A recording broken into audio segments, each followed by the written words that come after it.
Iodine is one of life's most essential micronutrients. You need it just like you do oxygen or iron.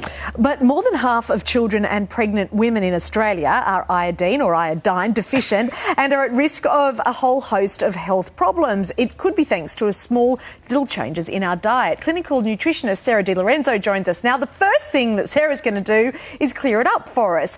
You know, we know that one pronunciation is American, the other one is more English. What is correct in Australia? Iodine. Iodine. So we call it iodine, yes.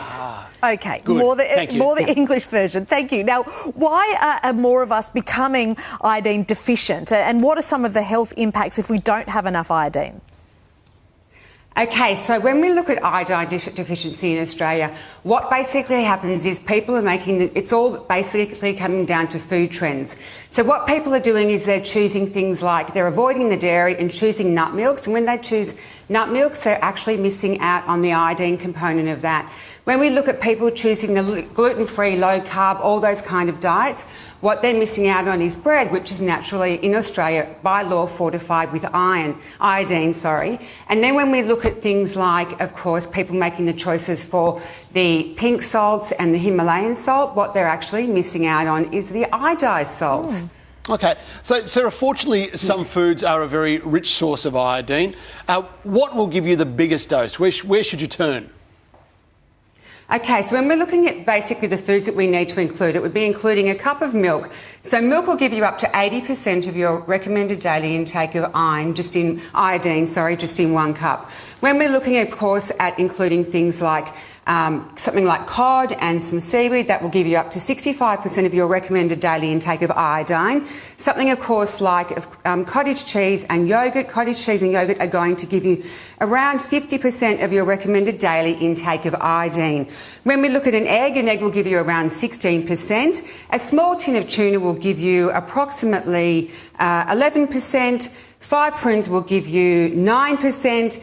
Oysters over here, oysters are going to give you 110% of your recommended daily intake of iodine. And bread. So as I said before, by law in 2009, we had to fortify bread in Australia with iodine. 2 slices will give you your recommended daily intake. And then, of course, something like iodized salt over here, just short of a teaspoon of that will give you your recommended daily intake of iodine. Okay, I think we'll just agree that iodine, either are right. We're going to understand what you're talking about. It doesn't matter if we switch it up a little bit. We love your recipes, Sarah. You've got a good meal option to ensure that you're getting enough iodine each day.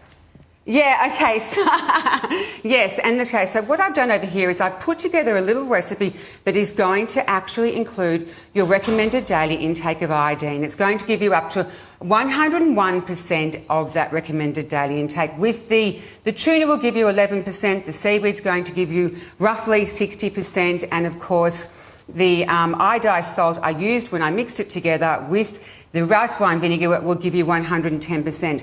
But I just want to point out as well that iodine deficiency looks like things like weight gain, dry skin. Of course, it's things like issues with memory and learning. It's constipation as well. In more serious cases, it's things like goiters and hypothyroidism.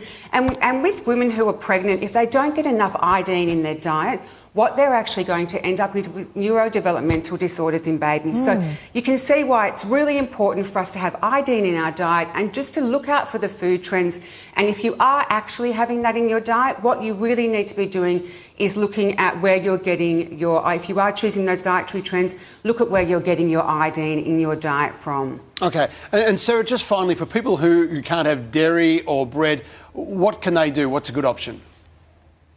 I recommend supplementing to my patients. So if you are someone who does have those intolerances or does have allergies, definitely look at supplementing. I would recommend that. But then just something like some iodized salt. When you look at that in Australia now, we only see total salt sales of iodized salt at 10%. So it really is something that people can do if they still want to follow those food trends or have allergies or intolerances.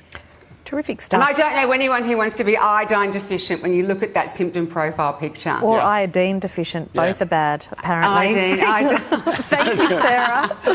Thank you very much. Thank you. That sushi looks delish. Okay.